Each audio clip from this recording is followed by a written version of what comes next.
Very pleasant. Good morning, everybody. Welcome to another edition of the Morning Briefing. I'm Jeff DeForest, and this, of course, is my vice president here, and that would be Mr. Vladimir Putin. Yeah, you pick one. Unbelievable. You ever been in a ball game? This is how I felt last night. Maybe this has happened to you, Lubie. It doesn't seem like it was as much in vogue, but always a great debate about whether you're going to stay till the final pitch is thrown in a ball game, no matter what the score. So let's say it was Game 7 of the World Series, and your team was down a run, nobody on, two away. The guy that you're with says, hey, we better get out of here, man. We got to beat this crowd. And you're looking at the fact that, hey, this is not a game that is bound by time. These are not the parameters of Major League Baseball or baseball at any level. That's one of the beauties, the poetic artistry of the game. It's not over till it's over, as Yogi Berra would say. And you got some guy hitting a $179. He's at the plate there, and there's a pretty good chance he's just going to strike out, and the ball game's going to be over. And you're going to be fucked because you're the last guy on the top level of the parking garage that was poorly conceived to begin with, and you would have been much better off parking way down the street and paying some guy $20 to take the tires off your car. But sure enough, the guy strikes out. You end up winning the argument about sticking around. The guy strikes out, and all the way home, the guys that's with you is saying, we should have left, we should have left, we should have left. That's the way I felt last night a little bit, watching Smoking Joe Biden. As wow, a lot of people are saying he redeemed himself, and we have to do this in the interest of fairness, Libby. You were saying what now? He was fantastic. Oh, you thought he was good? Oh, but you're solidly behind the notion that this guy's okay. Right, he was fantastic. He flubbed that first fucking thing, and then he was great. And anyone who says otherwise has a uber bias that they won't let go. It's not my bias. They have a bias hitting before the debate. You don't think we're looking at a shot fighter here? He was fucking great. He did an hour of open reporter questions, and talked about foreign policy in a way I at 35 couldn't. He was great last night. Yeah, I thought the questions. Look, I'm voting for Biden even if he's a corpse. That's just the way it is. But, hey, I mean, at the same time, in the interest of dressing reality, you would have to say that it kind of reminded me a little bit of an interview, speaking of Smoking Joe Frazier and Smoking Joe Biden in the same sentence of that interview I had a long time ago with Smoking Joe Frazier, where I'm on the radio. I'm relatively new in town. I had some decent boxing connections, and I was able to wrangle an in-studio 1-hour interview with Joe Frazier. And I'm thinking, okay, it's going to be all right, because I just seen him like singing on the Johnny Carson show, and he was fine.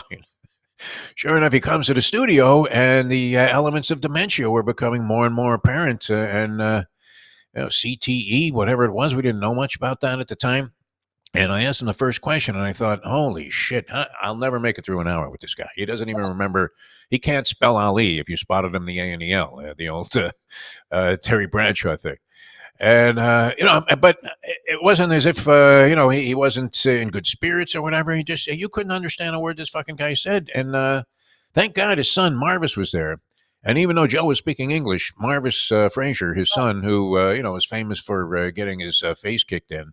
But good guy, nice, real gentleman. And he was interpreting what Joe was saying in English for me. Which I don't know. Are we getting to a little bit of that? The shot fighter stage? You say no. I love your spirit about this, Lubie, because the alternative for us, flaming liberal Jewish kids from, in my case, New York, Lubie from Miami, which is New York of the South, the last thing we want to see is the reappearance of a certain gentleman there in the White House, which I actually do believe would be dangerous. We don't want to get too into that, though. No. Yeah. Money. It's one of those things where you're just stuck with a bad option, right? I mean, there is no good way to approach it. If you are going to approach this, and I'm killing myself today, Lubie, because I was going to put a few bucks on Ludwig Aberg to win the Scottish Open. You know the guy I'm talking about? Sounds like he's from Germany. He's from Sweden. He's been knocking on the door here. Well, wasn't he like right there in the Masters? And then all of a sudden he stands up at the tee and he hits one dead center lake. I mean, right into one of those little moats that they have, like in front of 15. And there goes the tournament. A tournament that he had a strong likelihood of winning at like 25-1 or something along those lines. And I didn't bet him in the Scottish Open. And there he is atop the leaderboard because they're playing over there now. It's like late afternoon or something. God. And I whiffed. He's 12 under. He's leading the pack there by 2 shots. He still has a few holes to play today, and I could have cashed big. But bet online, I mean, I might be able to make amends because you can bet during the event with Exactly. Bet Online. That's one of the great things. It's your number one source for all your sports betting needs this season, from baseball, golf, soccer, right on through the top fights, whether you're talking about UFC, MMA, boxing. They have it all. Every stat, every matchup, and even live odds and spreads while the games are being played, as we mentioned. When the game's over, head on over to the online casino. They have poker, they have blackjack, they have over 150 slot games that you can entertain yourself with. Head to the website today to get in on all the action. Use the promo code BELIEVE, BLEAV, for your 50% free bet credit on your first deposit up to $250. Bet online. The game starts here. All right, let's get into some stuff here, Louis. There are some things that we were right about, and always there are things and many things that we've been wrong about. But one thing, and was this universal? Did everybody believe that Paul Skeens of the Pittsburgh Pirates was not only going to be a monster in his very first year and ascend? I thought he was going to be on the pro roster coming out of spring training. I don't know how you felt about that. Has there been a more dominant college baseball World Series pitcher since like Roger Clemens was lining up for Texas with Greg Swindell? When was that, man? That had to be circa 80s. 1980s, somewhere in there. Mm-hmm. My God, that's a long time ago. Now, there have probably been many great performances, but this Skeens was untouchable when he was in the College Baseball World Series last year. And, I mean, you could not be a cooler, more smooth operator than this guy is. Nothing seems to bother him. I guess if you knew you were going to be the number one overall pick in the Major League Baseball draft, you had a hot girlfriend while you were in college, you were about to pitch your way into college baseball fame for sure. And probably, I mean, going to be rewarded with what? What did he get? Like $11 million? That would seem kind of low, wouldn't it? Would they not have to renegotiate like in the middle of the third inning of last night's game? Already. If I'm Skeens' agent, I'm screaming, what the fuck?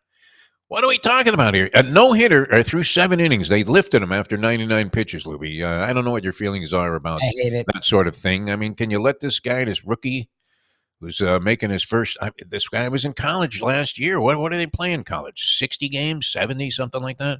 Yeah. Maybe. All of a sudden, he's making twice as many starts if he goes the distance this year. Now, he was in the minors to begin the season. I think he came up May 11th. Somewhere along those lines. He's already had, did he not get lifted from a no-hitter after 6 innings previously? I wouldn't doubt it. My God, this guy's untouchable. Yeah. Untouchable. So we were right about that. We thought he was going to be very good. Yep. He's with a lousy team, the Pittsburgh Pirates, who we did pick to hit the over this year as one of our bets. And I don't know that we're going to be right about that. They're kind of hovering around the number, but we were dead right and on the money with our inside information, which was the greatest piece of info that we ever passed along to you guys, that the Miami Marlins were going to suck to levels and proportions that were unimaginable, inconceivable, even by the most tepid and paranoid of bettors. Even if you thought, wow, I mean, they could win 78, and you thought you were going to be sweating this one out until the final day of the regular season, you're in pretty good shape right now.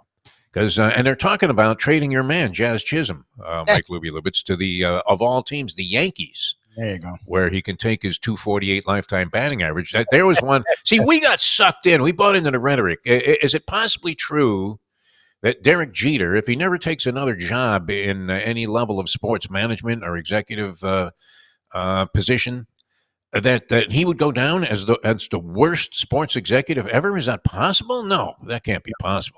The Marlins have had a lot of bad, so I don't know where he fits with the bad, but he's not better. He's in line with the rest of the bad. He got rid of a lot of talent and got nothing back for any of it. Nothing. Zero. And we got sucked in with the Jeter. I thought this was something I was wrong about. I thought, you know what, Derek Jeter is not going to get into this situation. Now, he had a small investment in it by comparison to what it would normally take to become a team owner. I guess anybody could buy like a minuscule percentage, right? Doesn't, I mean, if you're looking at Serena Williams, she owns a piece of the Miami Dolphins, doesn't she, somehow? Does she still have that? Or is that like just show and tell? No, at some point, beginning? I don't know if she still does. It was like 2% or what. It was like some stupid. I don't even think it was that high. It was like 0.02%. It was like a blood alcohol level that you're going, oh, yeah, okay, cool. Well, why don't you give me my license back and I'll just drive home. That kind of level. But yeah, I mean, there was an obsession there with celebrity ownership. And then, Jeter comes in, and I'm thinking he's not one of these celebrities that's just doing this, so he can say, hey, you know what? I'm on the red carpet here when they're opening up the new in-stadium nightclub that is a total ripoff. Seemed to me like the only reason he would do this is if he thought he was going to win, Lubie. I don't know. Did you buy into that at all, or? I understood your sentiment and some other people we knew who knew him to be a winner when they said he wouldn't do this to lose. I believe he thought he could help them win. But from the gate, the moves he made, I was not a fan of any of them. The Stanton one, I understood. I didn't like it because he was the centerpiece of the team at the time. But for what his contract is, for his injury history, even then, I got it. All the other ones made literally 0 sense to me. It was like, okay, we need to rebuild the farm system. We have really young guys on really good contracts, and they're all going to get really comfortable contracts, and they all are down to stay. Let's get rid of them to build a farm system so we can have pitchers. So that's what they did. And then they got a bunch of pitchers who all get hurt every year and now have no hitters at all and can't find a hitter to save their life. And it's like, why couldn't you just go and draft pitchers? Like, if you have to build a farm system, build it with pitch. It seemed like ass backward way of thinking, and it's been proven to be true. It was fucking stupid. All the players they traded away outside of Stanton, who they were proved right, but no one fought them on Stanton, actually. Every other single one has had really good years, almost every year since, one almost being a back-to-back MVP. The Brewers are literally a contender every year, and they have less money than the goddamn Marlins to spend. Like, all those deals, even the Zach Gallen one, which was another one that almost made sense. You needed Chisholm was going to be a star. You had arms. Gallen's a Cy Young candidate every year, and Jazz Chisholm is literally never played more than half a season. And when he plays, he's average as fuck. Like, I didn't like any of the moves then. We gave him the benefit of the doubt because he's Jeter, and it was a total disaster. Is he the worst ever? No. Is he among the worst ever? Yes. Oh, Defo froze. I'm like, okay. I'm like, why is he not talking? This is the morning briefing here on nofilter.net. Defo is frozen. I hope everyone has a great upcoming weekend. We don't really talk too much politics here. I vote however you vote. I think we have 2 old men. One is a convicted felon, and one is the current president who's doing a heck of a job. So that's where I stand. I hope everyone has a great weekend. Thank you for joining us.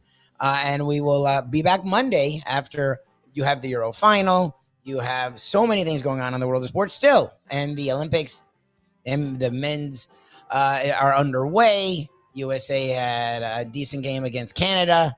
We'll see how that goes. We'll talk about that and more baseball as we get back Monday here on nofilter.net, the morning briefing.